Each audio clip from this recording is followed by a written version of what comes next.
Point it at, all right, point it at me, Warren. Two hands, two hands. There you go, hold it.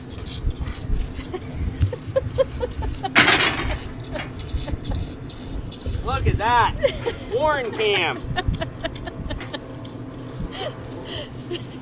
Do you see yourself? Say hi. Yes, Good morning, guys.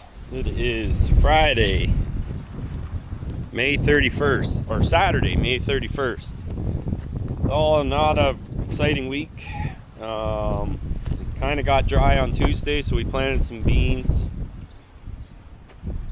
I planted some beans after work with the air seeder. For the most part, it went pretty good. And then it was got a little shot of rain on Wednesday, Thursday. Got sunny yesterday and dried up a bit.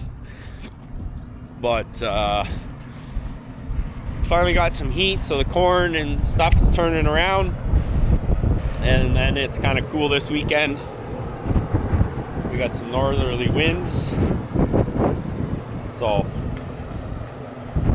we're at a standstill again today, probably for most of the weekend. The wheat's getting close to heading, but another thing that showed up, we got a couple or three calves from the local sale barn. So we got an Angus cross bull and then two Belgian blue crosses. So that big brute there, kids named him Bluey because he's a Belgian blue Holstein cross. So get some chores done, and then I think Joe and I were gonna go. There's a cattle crush we want to go look at, and in that same area there's a Milwaukee tool day or something like that, so they'll have some Milwaukee tools on sale. Maybe just swing by and check that out, because it's too windy to spray, too cold to spray, and yeah, we're just kind of sitting and waiting for stuff to dry up. Kind of when we had that wet week, we were able to get a lot of stuff fixed up that we needed to get fixed up. We might as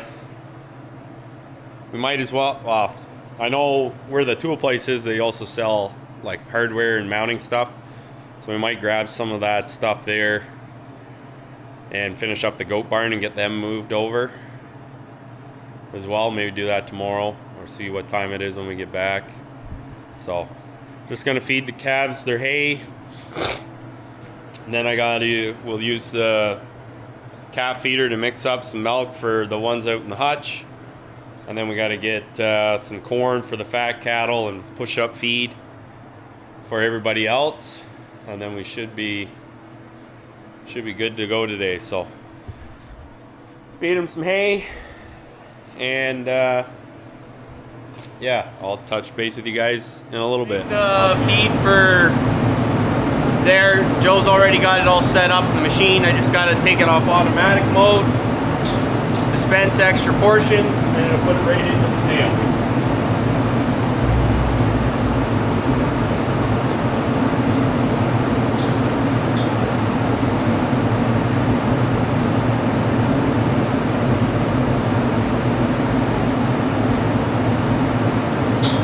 So it just will now mix it up. See it mixing there.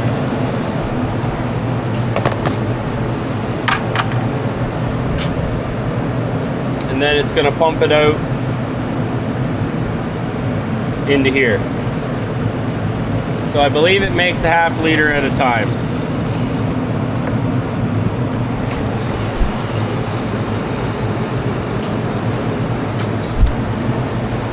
So the reason why we didn't put those sale barn calves in on the robot feeder, some of you are going to wonder that, it's more for biosecurity and disease management. So technically we're running this calf barn as a closed herd.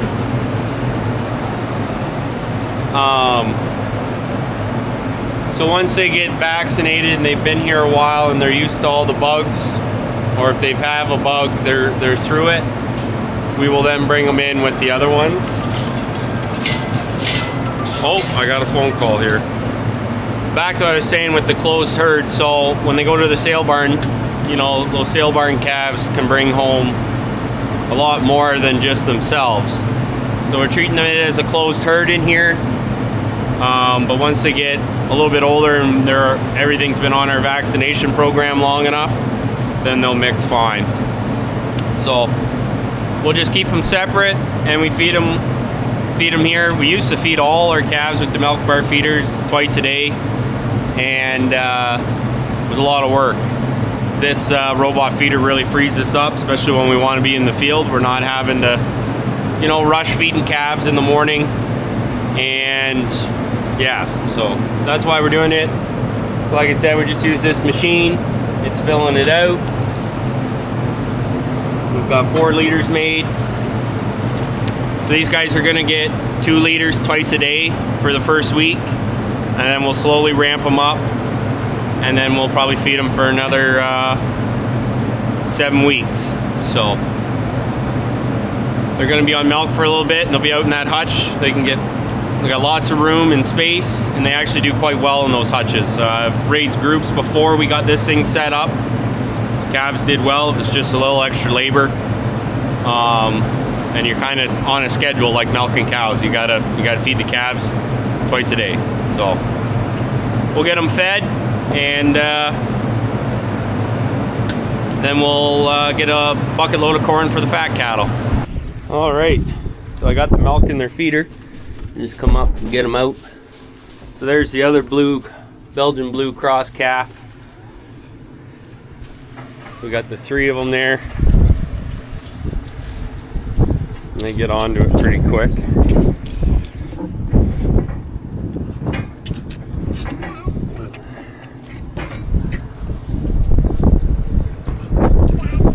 Hi, Andrea. This is Boss Man Warren. Oh, and Daisy. And Mom. Say hi, Mom.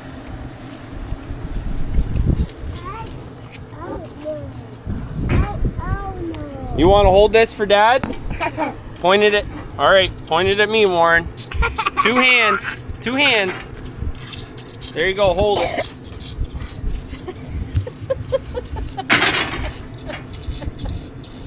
Look at that. Warren cam. Do you see yourself? Say hi. Yes, Warren. Warren cam. Out of me, bud. Ow, ow, ow. Oh, careful. They're eating.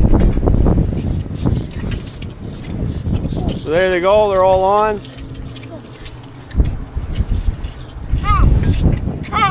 We got our little cowboy here. What do you think of Bluey? Bluey is nice. All right, well, we'll let these guys get eaten. They're eating their breakfast, Warren. All right. So the smallest one in the group eats the fastest. We just got a little bit left for these guys. I like to, when they're first here, we like to kind of hang out around and watch them as they eat, and spend a little bit of time with them to see if they're going to be sick or something like that. So don't always judge a book by its cover. Another question you guys are going to ask is, you guys know I've spoke that the cattle market is high. Well, they don't give these calves away like they used to. So I'll leave it till the end of the video, but I want you guys to take your guesses on how much these 3 calves cost us last week at the sale. And drop in the comments below what your best guess is on what do you think those calves were worth. And at the end of the video, I'll share what those calves were worth. So they're just gonna peck away here, finishing up. They don't need any grain or hay yet. They're just little. So it'll probably be a month, and then we'll start in a month or 5 weeks, and we'll start introducing grain to them. and then we'll set up a bit of a hay feeder for them as well. And yeah, so plan is raise these guys up just like everybody else, but where we were buying our calves normally, they didn't have any, and we didn't want to have go a couple weeks without buying calves. It kind of messes up the barn flow, so we want to have, you know, steady inflows, weekly income, and that'll help cash flow this whole enterprise a lot better. So hopefully the wind's not too bad. I'm trying to block it from you guys. We will go get the bucket load of corn, feed the fads, and then we got to feed the goats. And then I'm pretty sure that's everything done this morning that Joe wanted me to do, because he was going to be down here and we were going to head up and go to that tool sale and look at a cattle crush today, because it's cold. Don't want to be working outside and I can't spray, and it's even too windy to even rinse the sprayer out, because I'll just be spraying spray all over the place. So anyways guys, we'll go get those fat cattle fed. All right, so I just put the bucket up here and I just moved that pipe that goes into the hammer mill into the bucket, and we just fill the bucket right up with corn, and then we take it over to them and dump it in front of them. Get these empty feed bags out of there.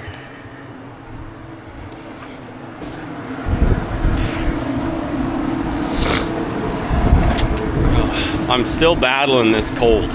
Oh, it has been terrible to deal with.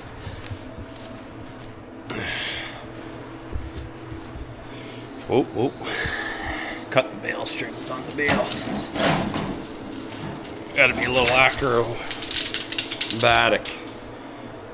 So, put you guys, I don't know where I'm gonna put it. It's gonna get loud and dusty, so. Corn goes into here, fill her right up, take her around, pail it out in front of the fat cattle. Well, there you go. Bucket load of whole corn.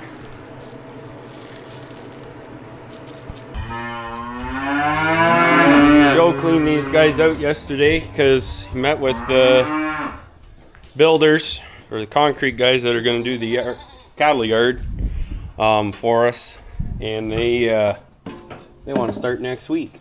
So he cleaned them out so that they can get it all prepped, and hopefully in 2 weeks time we can drive on it again and we can clean them out again. So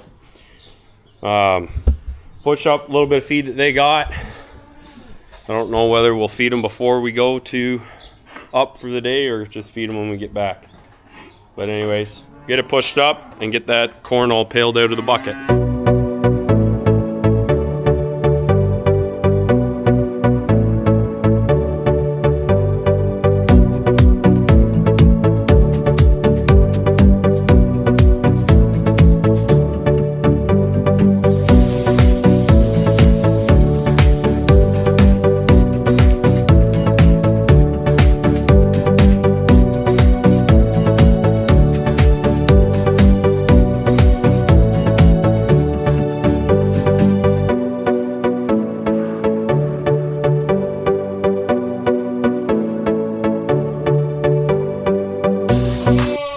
There's all their corn. You think this is a lot of work? When we were raising veal a year ago at this time, we had about 50 head of veal that we were finishing out, and you feed them whole corn with a protein supplement. And we used to feed every day between 50 and 60 5-gallon pails of corn every day, plus whatever supplement. So we would just park a wagon outside the door, and we would just had 2 pails, and we'd pail it and mix it all by hand. So seems like that's a lot of work for 5, but I just have to do that for the once a week. When we had the veal, it was that volume of corn every day. So you got in shape pretty quick. So now they just get a supplement, a little protein supplement. Joe said just a little under a pail.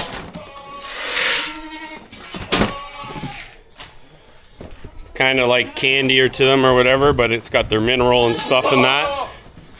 And you just sprinkle that on top of the corn every day for them, and they will eat her up.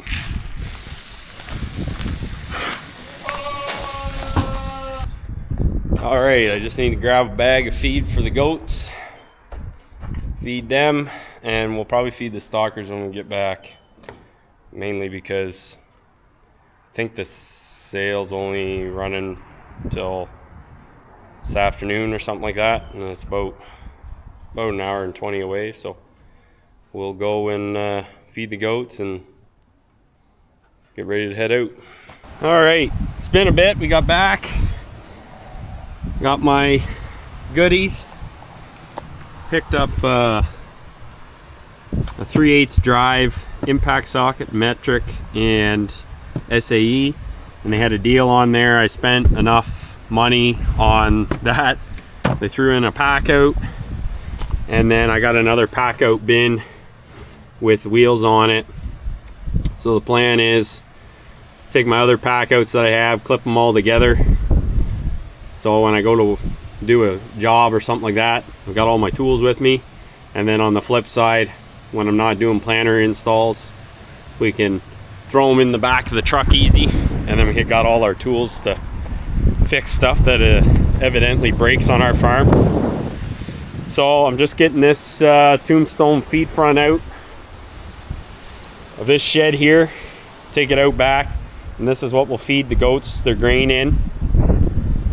And yeah, so we'll use the loader and the bale spears, pick these up and take it around, and then I might go home and have some supper, and then I got to come back in a little bit and check on the calf feeder. I don't know, Joe says it's been acting weird most of the day. Stuff isn't eating like it should, so just keep an eye on it, maybe push a few calves up. And I had the barn opened up. Unfortunately, we had a calf die. We don't, not sure what the cause of death was. Joe said she looked a little tough yesterday, so we gave her some, our standard treatment, and came out this morning and she wasn't alive anymore. So got her out and got her buried in our compost pile so we can decompose her down, and it'll just be the ear tag left on her. So got a compost pile for our, unfortunately a part of farm life is not all the animals make it. So we, like I said, we've got a means to deal with that. Hopefully that's the last one for a while now. It is a part of farming. We've had a pretty good luck. But anyway, so I got them all. Got her too big to carry out by myself, so I had to use the loader. So I get the get it sealed back up here, and let the calves back out into their pen. We might clean them out tomorrow. It's just getting late enough in the day, so. Anyways, I'm going to wrap that up. I'm going to go home, get some supper, and then I'm going to come back and feed those calves in the hutches, and then just check everything in the barn once again. And that'll be right around 7 o'clock, 7:30. All right, it is now the next day, a little after 7 o'clock. I think the last time I left you I was going to make supper on Saturday. So today's Sunday. It was way too windy to spray and to even clean the sprayer out. I don't like cleaning the sprayer out when it's super windy because, again, stuff can drift. So then we went and did some shopping and hanging out with the kids. And now the wind's kind of died down to not enough that I can at least clean the sprayer out. I'm probably going to spray tomorrow morning. Just the wind's out of the wrong direction and it would drift into the wheat.